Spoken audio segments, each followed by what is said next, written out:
our today's topic will be about the prototype pollution. So why I specifically choose this topic when I have a lot of topics in AppSec and web application security. So this is one of the topic I can call as a niche topic. A lot of people don't talk about it, or if you are into a application security, most of the times we miss these test cases as well. So I feel this is one of the topics which we should cover, and we should also understand the test cases as well. So the main two reasons why I have choose this to explore this prototype pollution. The very first, JavaScript is becoming a top level language right now. It is in the front end, back end, everywhere. And not only in the JavaScript, but we have also find this vulnerability in Python language as well. So it is not limited to JavaScript as well.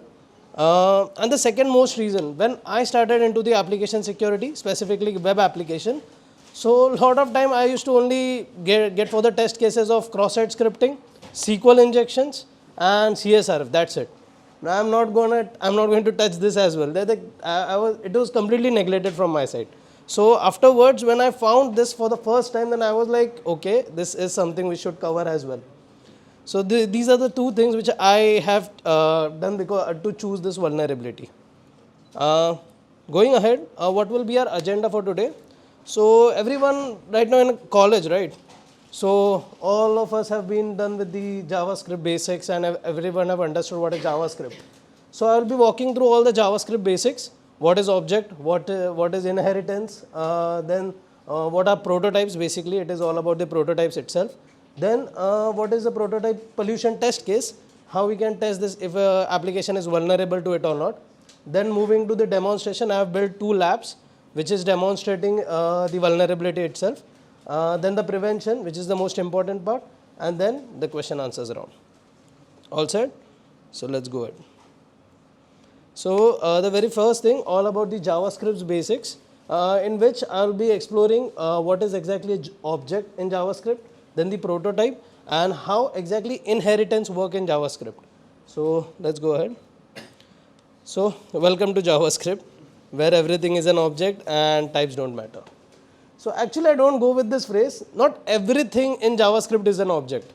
So anyone over here can tell me what is an object in JavaScript, or just tell me a difference between primitive and non-primitive data types. Is it anyone over here from the developing phase? Primitive and non-primitive data types?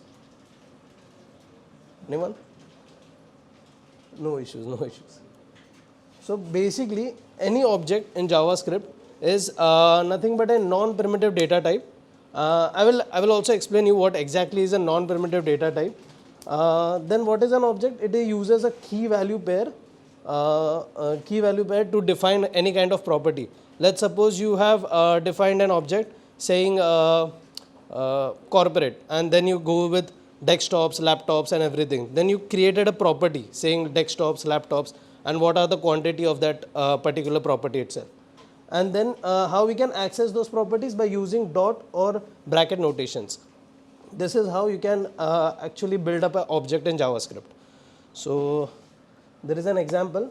Over here, I have created an object called person, and there are property, its name Alice, and its age is 25. So if I can access the person, I will get the output itself. But we can change the input as well. Over here, as you can see, the person age is 30. I can just change the property of the person object, and we can also change the name. So this is the main difference between non-primitive and primitive data types. So non-primitive data types are basically mutable, and primitive data types are immutable. So anyone has a guess that what is mutable and immutable? Anyone? Yeah. Mutable means we can change it, and immutable we cannot change it. Yeah, exactly. So that's the exact thing which I will show you.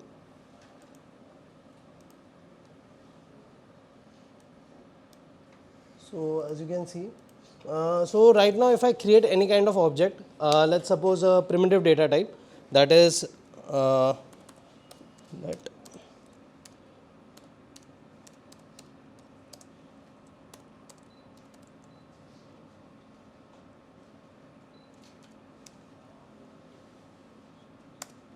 So I've created a primitive data type that is a string itself. The basic difference is Non-primitive data types are basically arrays, objects which we can means we can change on a runtime basis. So this is a primitive data type. If I try to change this, let's suppose I try to index this topic.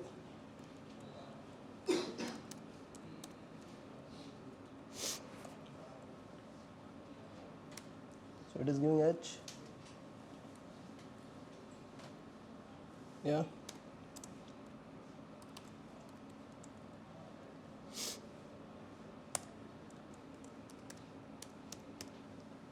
So it is still giving me hey. Even though if I try to change its index, that is the first digit itself, first letter you can say, it is still giving me hey. Whereas in a non-primitive data types, that is our object in JavaScript, we can go with the array.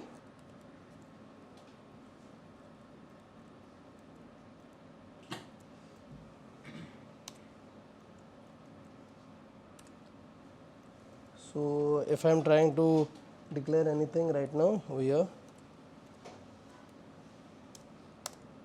yeah. So now if I am trying to index this, that is jungle.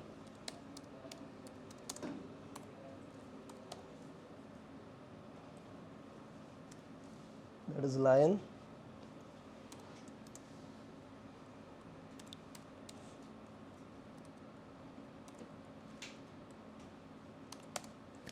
So now if I call this object,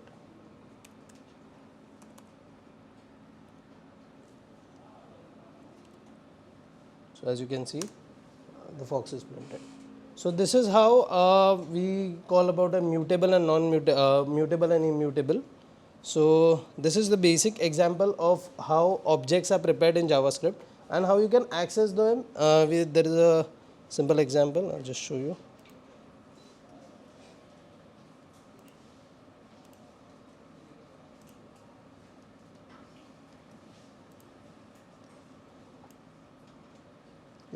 So how you can access them? It is simple with the dot and the bracket notation. So it is as simple as in JavaScript, we can do it. Moving forward and understanding how inheritance or prototypes, what is prototype in JavaScript and how exactly inheritance works. So prototypes are nothing, so it is another object. We can also call it as a parent object. Let's suppose you have declared an object called as dog, right? And you need to create a prototype for it. And the prototype is nothing, but there are some of the properties which are mentioned in only in the animal object and not in the dog object. So the animal will become the prototype of the dog. And how inheritance work? Once a JavaScript try to access a particular property in specific object, and if it is not able to what you can say is not able to access the property in that object, it will go up in the chain and check if there are any other prototypes which are linked to this object. And if it is linked to that object, we will get the output. So this is exactly how it works. That is the delegation part. As I said, in JavaScript, if you have declared any object and you have not declared the property itself, so you try to access the you try to access the property which you have not declared. So it will go up in the prototype chain. It will check if the property is there. If it is there, it will give you the output. If it is not there, it will give you undefined. So this is an example. I have created an object called as animal and the another object as dog. In animal, there are some of the properties like eat and walk, everything. And the dog, I made the animal as a prototype of dog. So what happens now, if I am trying to call out the properties which are mentioned in the animal, it will give me true as it is prototype. So what JavaScript will do, it will first check the dog and will check, yeah, the property eats, it is not there. Though then it will go up into the prototype chain and then it will check the animal, and if it is there, then it will give the output itself. So this is how the inheritance work. Lot of time developers do a mistake. In JavaScript, what happens in JavaScript or any languages, there is a slight mistake what developers do. They created tons of prototypes and linked it to objects, and most of the time those prototypes are not needed itself, but there are kind of security features. I'll give you an example. There are two users in an application, that is a normal user and an admin user. Now you are trying to change the password.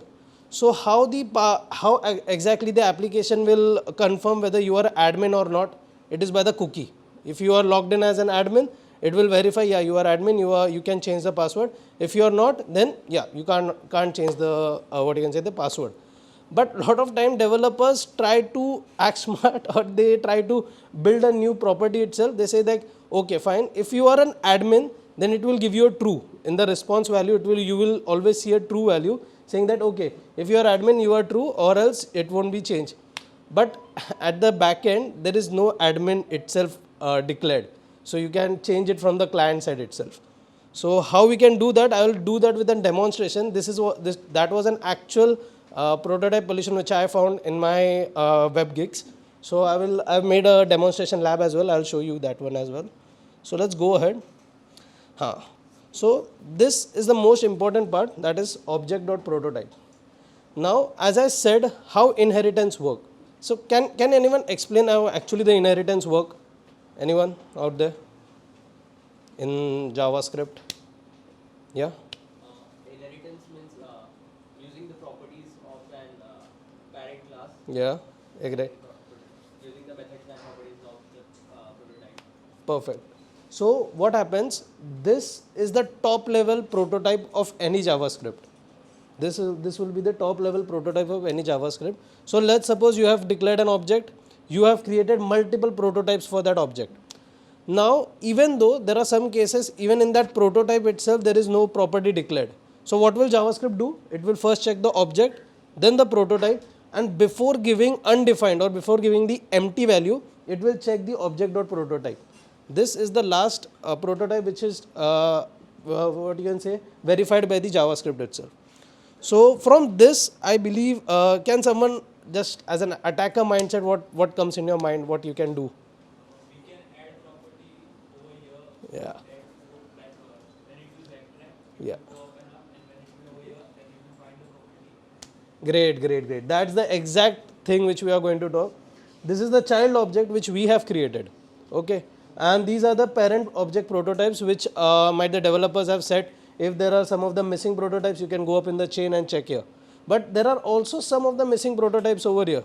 So what JavaScript will do, it will go up into the last chain, that is the object.prototype, and if there is something property over there, it will display it. Then simply our injection is here.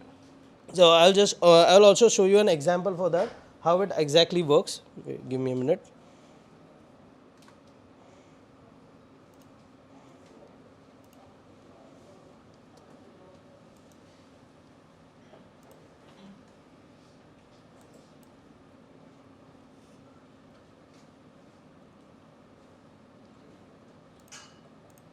Okay, so I'll just create another object. Let's say simple, and there I will give you some of the values.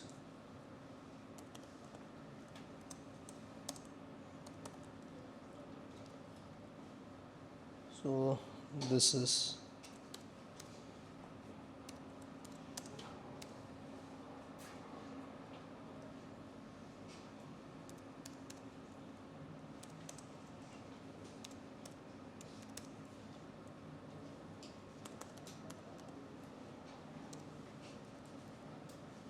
let it be to this.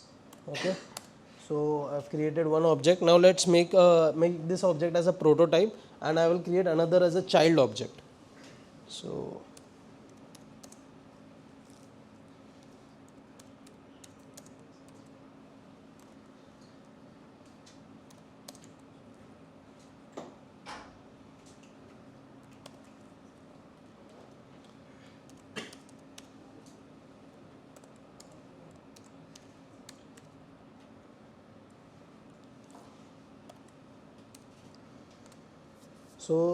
this is one of the child object. Let's make the child like this. No. As a prototype.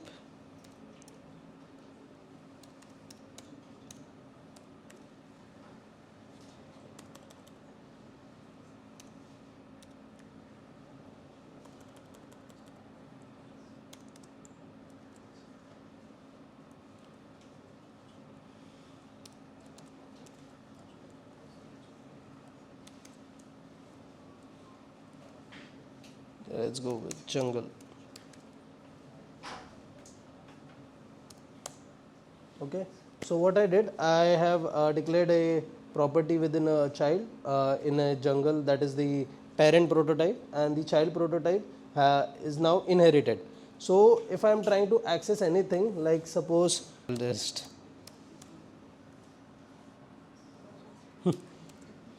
so if I am trying to access it, now this is the basically the prototype, this is basically the child one, and this is the prototype. So if I am trying to access anything from here, it is giving me true. Now let's suppose there is an empty string over here as well and over here as well, empty property I will say. So where it will go? So there is another property that is called proto, which is used to overwrite or which is used to go up into the chain of prototype. So how we can go up into the chain? Just show you. So I'll then there is a dot notation. This is the first proto. So what it did, if I am using it, it will go up into the chain and it will take the value from the jungle itself. But what if I add another proto, that is another prototype? So now what will happen, this will go up in the top chain. Now it is skipping this part and it is going in the top chain, that is our object.prototype, and it is trying to write any kind, we can try to write anything over here as well. Let's see, let's go with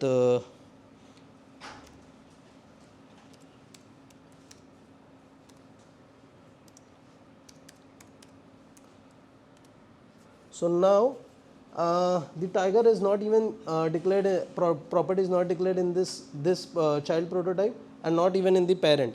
It is in the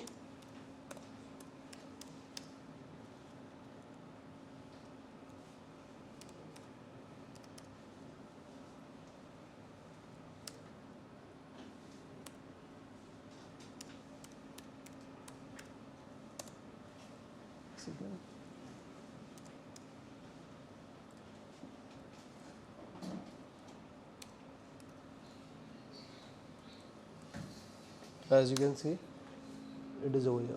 So this is a last domain, last prototype chain. So what JavaScript did when I tried, did this, it first checked into the its prototype, then it goes up to the top level prototype chain and write the property in it, and we are able to call it. So this is how exactly the inheritance work in JavaScript and how we are able to write it. So going ahead,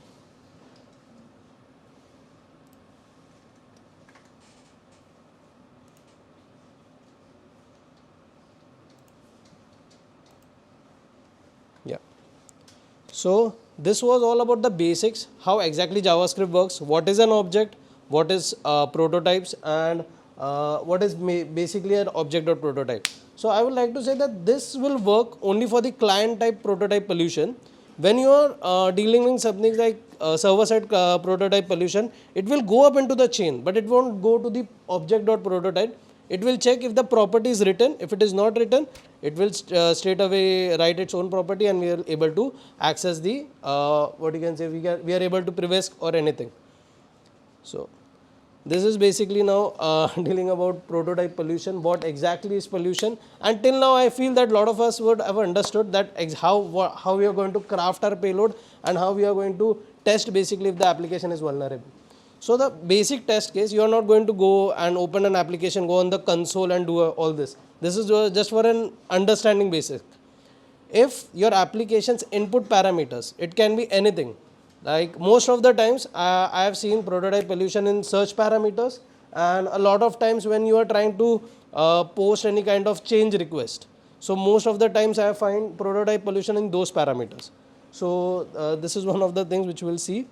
So this is our ultimate goal. What is object.prototype in client prototype pollution. So moving towards the test case, which is the most important part as a penetration tester. How we exactly going to pen test if an application is vulnerable to prototype pollution. You as a logged in into an application, not even logged in, if you are doing a black box, that is also enough. But if you are logged in into an application, you can check any input field and try to access the object.prototype. If you are able to access the object.prototype and write anything, let's suppose hey, hello, anything into that object.prototype, means it is somewhat writable. You are able to access that. That is the first chain which we'll check. The second thing is, as an attacker, you need to go through the complete JavaScript of client-side prototype and understand which of the objects. Let's suppose over here, as you can say, there is an object and it is calling for a property key which is not declared. So what we can do as an attacker, what we actually do, we will override the proto, which is the main or top level prototype, and we will override the key as our payload. And once this JavaScript executes, we will get the payload. So the main thing is we need to check for some of the properties or some of the missing, you can say the missing properties within the JavaScript. And if you are able to find them, yeah, you got a dinner. So now to the demonstration. Yeah, this happens. So let's go for the demonstration. This will be an interesting one.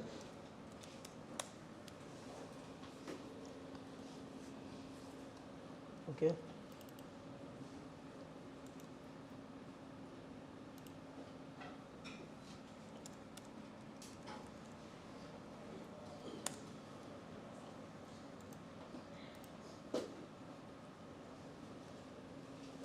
So I will leave this to you. Now, can you just enumerate what kind of property or what is exactly the property which we need to override? I will give you the payload and I will say how we can craft a payload to perform scripts or XSS. But can you figure out the property which can be vulnerable? Is it by anyone? You just need to find out a object which has a missing property which is called afterwards and it is in front of you. Search logger? Sorry? Search logger? No, search logger is not the thing. You are close. I will say you are close, but you can just try to see more. Okay, it's in here. I'll just say. Let's take a random guess only. So, yeah, exactly. So this is the thing. That is the transport URL. Your name? Sandeep. Congratulations, man. So as you can see, we have declared an object over here, that is config, and there is a param which we have declared. This is basically triggering a functionality to search anything in an application. But as you can see, it is asking for transport URL, which is not declared itself over here. So if you are able to write this, then yes, we are able to perform a DOM-based XSS. So now I can do that. So this is the input field itself. So let's suppose I'll try to search anything. Not found.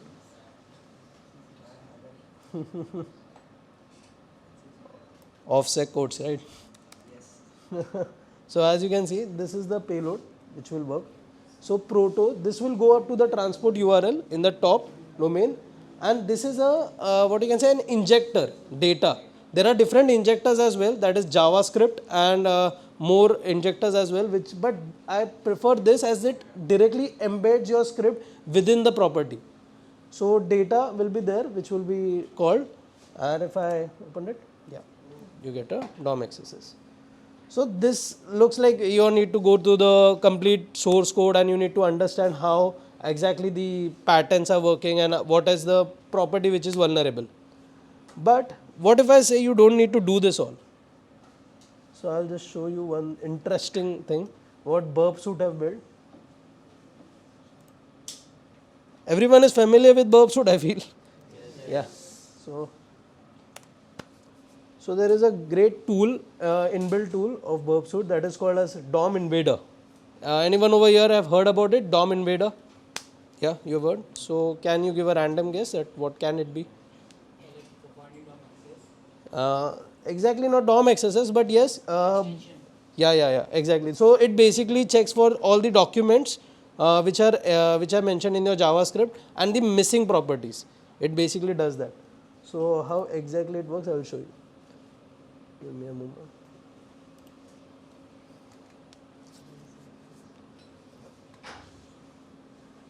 Okay, so we'll go open proxy, open a browser.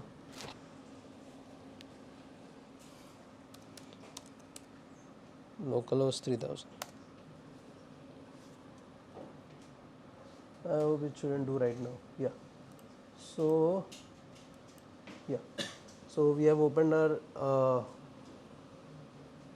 so called this, and now this is the DOM Invader. It is an extension, we can say, in Burp suite.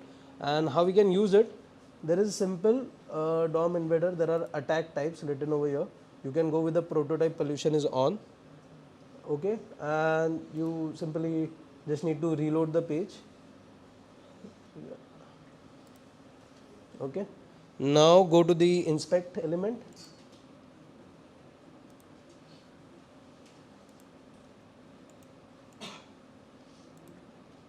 Yeah, in the DOM Invader part.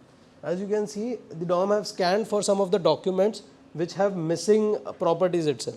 So you can also scan for some of the gadgets, how we can exploit it.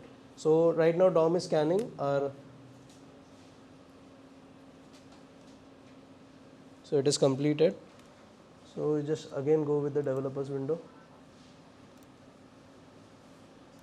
DOM Invader, and then there is an exploit. So right now what we did, we go through all the source code, we understood which of the property was vulnerable, then we injected our payload.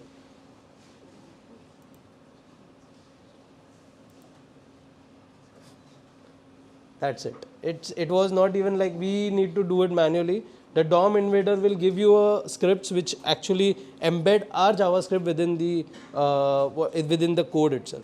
So DOM Invader is basically triggering the client side prototype pollution, and which is useful for it as well. So now the more interesting one which I found in my real time basic. So I will just close this. This is a real time one which I found in web gigs.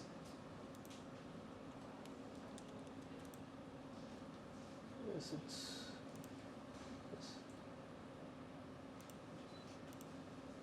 So let's go to the code.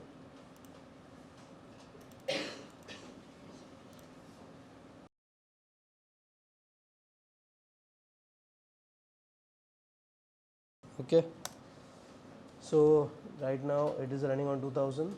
So yes,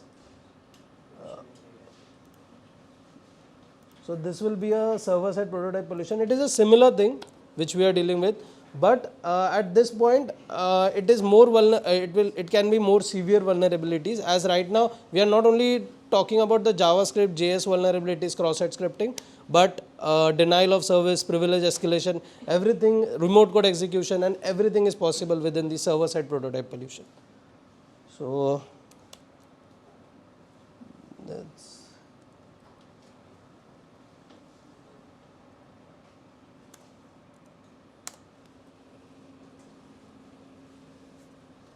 yeah.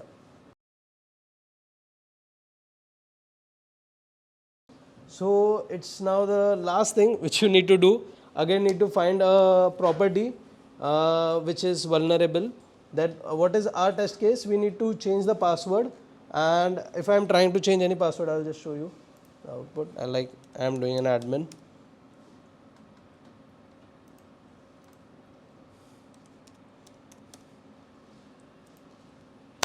So the message, the response from the server is getting, you are not admin.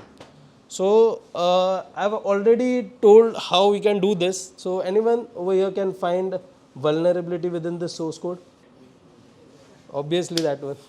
So where exactly it is and what object, which object it is? Yeah, right. So as you can see in the server side code, there is a change password which is implemented, and there are user data. So most of the time the change password should be relying on the cookies itself. When you are logged in as an administrator, you have got an administrator cookie and you are able to change the password. And if you are logged in as a normal user, you're a regular user, you should not be able to change it. But the developers had do a step ahead. They had asked, if the user data, if the user basically is going to be an is-admin, then the password should be changed. And if it is not an is-admin, then obviously you are not an admin. So how you can exploit this? So as I said, we need to create a new property. In the post request, we need to create a new property, and through which we were able to bypass, or you can say do a priv escalation. So I will do that. I'll create a proto property.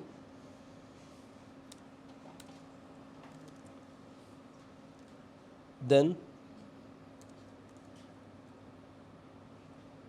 within the proto, I will give the object, also the property is admin, that is true, and come over here.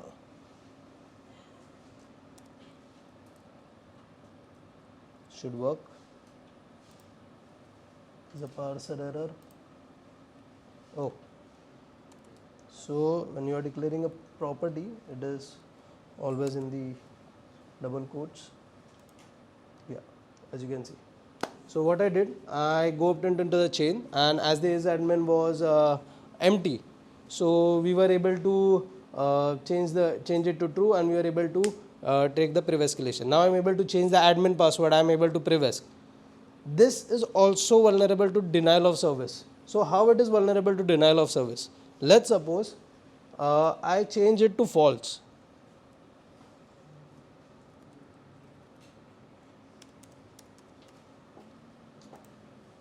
Now what will happen? You are not an admin and false. In the server, it is already overlooked that it is false. Now even if the legit admin has logged in and is trying to change his password, it will say it's false. You are not able to change the password. So the simple persistence could be over here. You have changed the password. Now you made it false. So you are an ultimate admin. So this was a kind of real which I found in the web gigs, and not only relying on the attacks, but we should also understand how we can mitigate or patch these vulnerabilities. So yeah, so exactly this happens. So as you can see the impact of it, there is a denial of service, then we can do a priv esc as well, or there are DOM accesses as well. So there are scenarios, if you get a DOM accesses when you are logged in, you are able to take a cookie, and yeah, you can just horizontal or vertical priv escalation. That is one of the things which you can do. And there are other lots of impact, not only depending on the client, but if you are able to, yes, there is one more thing, that is an eval function. In some of the cases you have seen that the outdated JavaScript or jQueries which are using eval functions, so you can execute your command on that application. Executing a command means directly having the server. Then after the server, then Siddharth take place and OPSEC is there. Then goes with the prevention part, which is the most important thing. In this part, these three are not the only things, but the most important part where how the prototype pollution can be patched. So the first thing is like sanitizing the properties. Why as an admin or any normal user should use proto? It shouldn't be allowed. So if you are not using, you should obstruct these kind of properties from the sanitization by doing a kind of sanitization. And like not only proto, there are other properties as well. When you start understanding about the prototype pollution or JavaScript, there are other properties as well rather than proto. So you can sanitize them and make sure that these are not in use. Then go with the freeze prototypes. So this mostly works for the what you can say client-side prototype pollution. So freeze prototype is basically freezing the object.prototype. Nothing can be writable on the object itself. It is simple. If you have a property, it is. If you don't, it's not. You are not able to write it again. So object.freeze can also be used in the client-side JavaScript codes. Then the last thing is like use objects without prototypes, which is not actually the patch, but yeah, this is some of the things which you can do. That using objects without prototypes will make you means there will be a less feature, but yeah, it is more secure. So this is also one of the key features which you should adapt. So this was all. Any questions so far? Yeah, you can go ahead. So can we go to the server side slide over there? Server side slide. Like in the Kali. In the Kali, okay, you need to go with the demonstration. Yeah. Yeah. Wait a minute. URL that you visited for that. Yeah. Yeah. Oh yeah. So can you scroll? Yeah. We are like we are able to see the new password and the confirm password and all this. Yeah. But while we are testing the web application, There is a old for the password. banking web applications Yeah. scenario, everything is getting encrypted. So And okay, encrypted. into the post request, like when we are capturing Yeah. from the GUI to the Burp. Yeah, yeah. It is getting Our encrypted. request in the bottom side, like Hmm. what we are updating, Hmm. that is getting encrypted. Hmm. So in that scenario, what we can perform, like how? Okay, so you are talking about the client side encryption before it is going to the server. So exactly. So in that cases, most of the time it is done in the JavaScript itself. If you go through the JavaScript, you will understand what is the procedure of the encryption. In some of the gigs, I have found IV and AES keys, that is a secret key, through which you can use CyberChef tools to decrypt those. And by decrypting that, you can inject your payload or again encrypt your what you can say. You can craft another password and encrypt those and send it to it. So it Embedding all these things. And yeah, again, yeah. And there is also an extension. Right now, I'm not recollecting. There is also an extension in Burp suite which actually deals with this client-side encryption. But for that, it also requires the IV and encryption key if it is going with the AES. If it is doing with anything else, then yeah, it is not possible. And actually, you can go with the test case. Lot of time, the server is not even looking for the encryption part. You can go it with a plain text, see whether the server is accepting in it. linear cases, it's happening like we are getting that encryption scenario. Yeah, I understood. They are mostly doing with the client-side encryption, which is a good practice. But anyways, it can be decrypted if you found those files. On the server side, you use DOM Invader, right? Yeah. No, for the client side. Client. On the server side, do we have any sort of DOM Invader do that, but it is not actually reliable, I will say. For that, you need to do your manual test cases itself. What happens in DOM Invader, I'll just give you a brief. You have a client-side JavaScript. If you open up your DOM Invader and go for the scanning part, before the exploitation, it goes with the scan. It will go with each and every property. First, it will check if you are able to rewrite the object.prototype. If it is able to rewrite the object.prototype, then it will check all the properties which are mentioned in the JavaScript. If there is anything missing, then it will note it as a scan property. So most of the time in server side, he won't be able to find the missing property as you don't have the code itself. You are only having the input. So that time the manual test cases, as you can add this proto, and if you find something like isAdmin, or not only isAdmin, there are multiple things. There are a lot of Boolean values which you always find from the response itself. You can try to manipulate them from the client side itself. A lot of time I think so you would have encountered this issue that you are trying to manipulate the response. You are trying to manipulate the false to true and trying to bypass the request. So if you try to do that from the client side, it will going to work 100%. If you are always not going to work from the response manipulation.